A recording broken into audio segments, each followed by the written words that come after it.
Halo, selamat pagi untuk anak-anak kelas 2. Apa kabarnya hari ini? Semoga semuanya dalam keadaan yang sehat ya.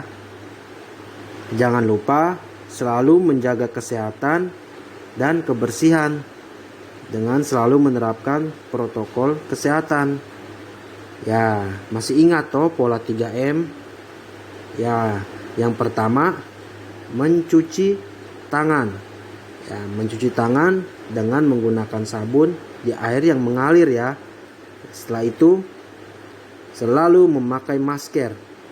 Ya, kemanapun kalian pergi jangan lupa untuk memakai masker.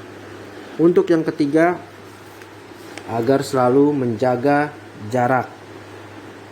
Dengan demikian kita terbebas dari penyakit COVID-19 atau yang biasa kita sebut dengan penyakit virus corona. Oke, baik adik-adik kelas 2, kita berjumpa lagi di pembelajaran pendidikan agama Katolik dan budi pekerti. Ya, masih semangat? Mana semangatmu? Ini semangatku. Ya. Hari ini kita akan belajar tentang iman adalah anugerah. Ya, masih dengan saya Pak Ivan. Masih ingat kan? Oke. Jadi, sebelum kita mulai pembelajaran kita pada hari ini, kita awali dengan berdoa. Oke, adik-adik semuanya, mari kita siapkan hati sikap kita yang baik untuk berdoa ya. Oke. Dalam nama Bapa dan Putra dan Roh Kudus. Amin. Tuhan Yesus yang Maha Baik, hari ini kami siap untuk belajar. Kami ingin lebih mengenal Engkau. Dampingilah kami dalam pelajaran ini. Amin. Ya adik-adik, jadi iman itu berarti percaya dan taat kepada Tuhan kita. Ya, kita mengenal Tuhan melalui Yesus Kristus. Pengenalan akan Tuhan itu bukan usaha kita. Iman itu anugerah dari Tuhan. Santo Agustinus merupakan teladan kita dalam beriman. Oke, Pak Guru tambahkan ya. Pada pelajaran ini, adik-adik diajak untuk mengenal lebih jauh tentang Allah lewat Yesus. Ya, Yesus memperkenalkan dirinya kepada kita sebagai juru selamat. Tuhan Yesus lebih dulu memperkenalkan diri kepada kita, bukan usaha kita untuk berkenalan dengan Tuhan. Ya, jadi itu adalah anugerah dari Allah. Nah, jadi kita diajak untuk bersyukur karena Tuhan datang mau menyapa dan hadir di tengah-tengah manusia. Oke, jadi itu suatu pengantar singkat ya untuk proses pembelajaran kita hari ini. Oke, kita lanjut ya.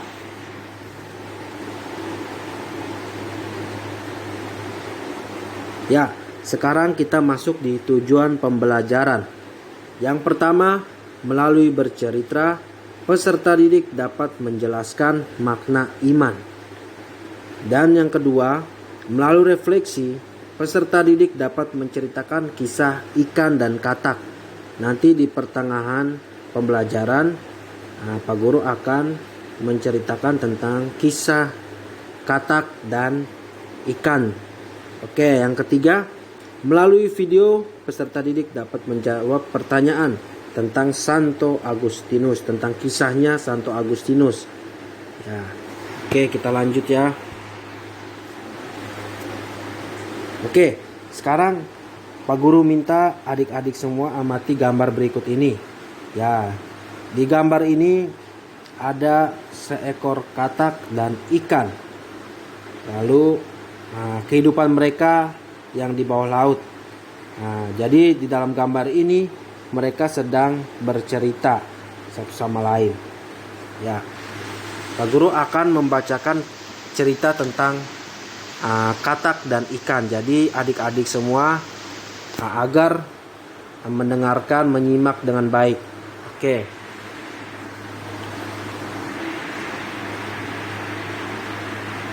Oke. Ada seekor katak yang sudah lama hidup di darat. Suatu hari ia kembali ke air karena akan bertelur. Ketika masuk ke air, ia bertemu seekor ikan, sahabatnya dulu ketika masih kecil. Ikan itu bertanya kepada katak, "Apa saja yang kau lihat di darat?" Katak bercerita bahwa di darat ada banyak binatang. Ada binatang besar dan kecil. Katak pun menceritakan bahwa di darat ada binatang yang pandai. Ia bisa membuat rumah, pabrik, mobil, bercocok tanam, dan banyak lagi. Ia berjalan dengan 2 kaki.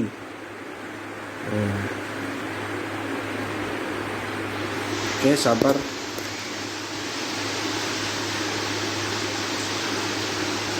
Ada kesalahan sedikit. Ya. Rumah, pabrik, mobil, bercocok tanam, dan banyak lagi. Ia berjalan dengan 2 kaki. 2 kaki yang lain untuk memegang dan mengerjakan banyak hal. Mendengar cerita katak itu, ikan membayangkan seperti apa binatang yang pandai itu. Bayangan yang muncul dalam pikiran ikan adalah binatang itu bersirip 4. 2 sirip dipakai untuk berenang dan 2 sirip lagi untuk mengerjakan hal-hal lain. Oke, baik adik-adik, Pak Guru sudah membacakan kisah tentang seekor katak dan ikan. Ya. Oke, jadi katak ini menceritakan pengalamannya ketika berada di darat. Ia bertemu dengan manusia. Jadi ikan membayangkan bahwa binatang yang diceritakan oleh katak adalah ikan. Ikan tidak memiliki gambaran manusia selain ikan, karena ikan ini hidupnya di air, sedangkan katak kan hidupnya di darat bisa, di air juga bisa. Jadi dia dapat melihat makhluk yang lainnya, sedangkan ikan yang dia tahu hanya ikan. Oke. Ia membayangkan bahwa binatang yang diceritakan oleh ikan adalah ikan lain yang memiliki kemampuan lebih. Yang dimaksud dengan binatang pandai yang diceritakan oleh katak itu adalah sebenarnya manusia. Makhluk yang memiliki kelebihan lebih daripada binatang. Oke, sampai di situ adik-adik semua paham toh? Ya, kita lanjut.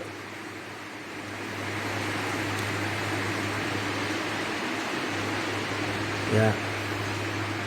Oke, sekarang Pak Guru mengajak adik-adik semua untuk menyaksikan video tentang Santo Agustinus. Oke, jadi Pak Guru minta adik-adik semua untuk mengamati dengan seksama. Tidak boleh ribut ya di rumah ya, maksudnya tidak boleh ribut saat di rumah.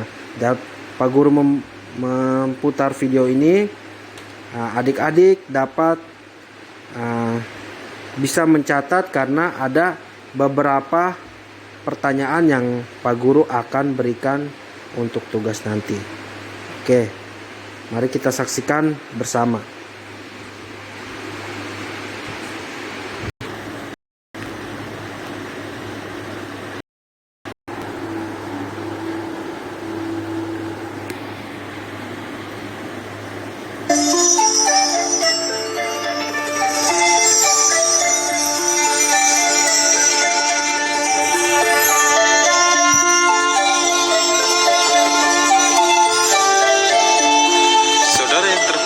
Dalam Tuhan Yesus, mari kita ikuti perjalanan iman Santo Agustinus.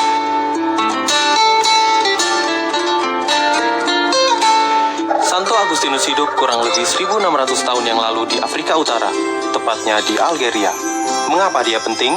Salah satunya karena dia adalah ahli teologi yang berpengaruh besar pada gereja mula-mula.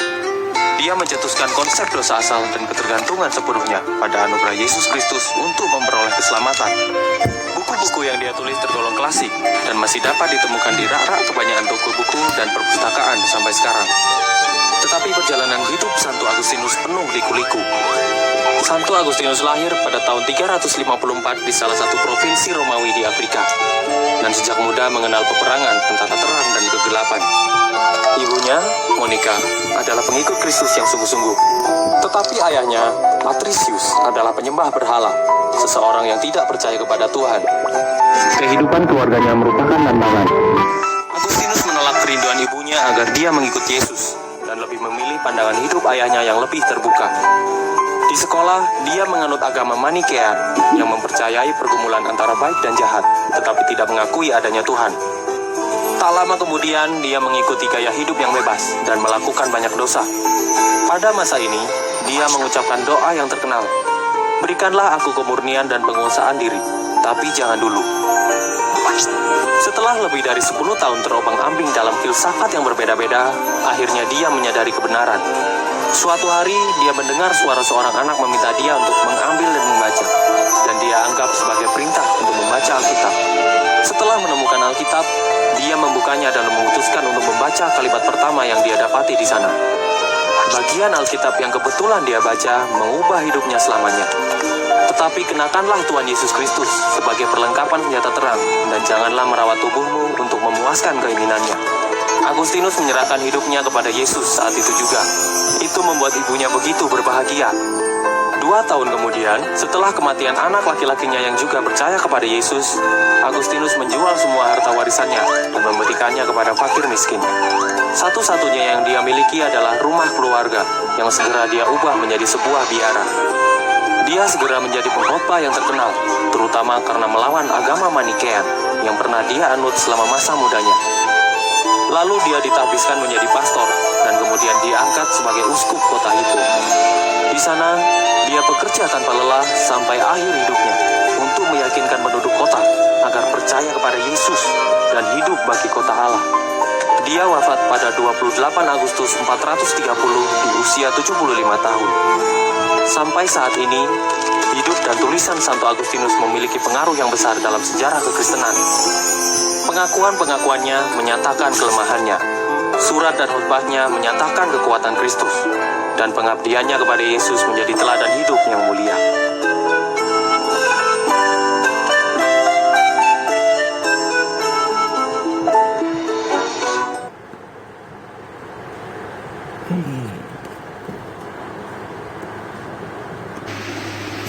Oke, baik adik-adik kelas 2. Tadi kita sudah sama-sama menyaksikan video ya tentang perjalanan kisah dari Santo Agustinus. Ya, jadi Santo Agustinus adalah seorang yang tidak percaya pada Tuhan dan pada masa mudanya penuh dengan kehidupan liar. Namun hatinya merasa gelisah dan kosong. Ia mencari-cari sesuatu dalam berbagai aliran kepercayaan untuk mengisi kekosongan jiwanya. Tetapi tanpa kehadiran Tuhan dalam hidupnya, jiwanya tetap kosong. Semua buku-buku ilmu pengetahuan telah dibacanya, tapi ia tidak menemukan kebenaran dan ketentraman jiwa. Pada usia 31 tahun, Agustinus mulai tergerak hatinya untuk kembali kepada Tuhan berkat doa-doa ibunya serta berkat ajaran Santo Ambrosius, uskup kota Milan. Namun demikian, ia belum bersedia dibaptis karena belum siap untuk mengubah sikap hidupnya.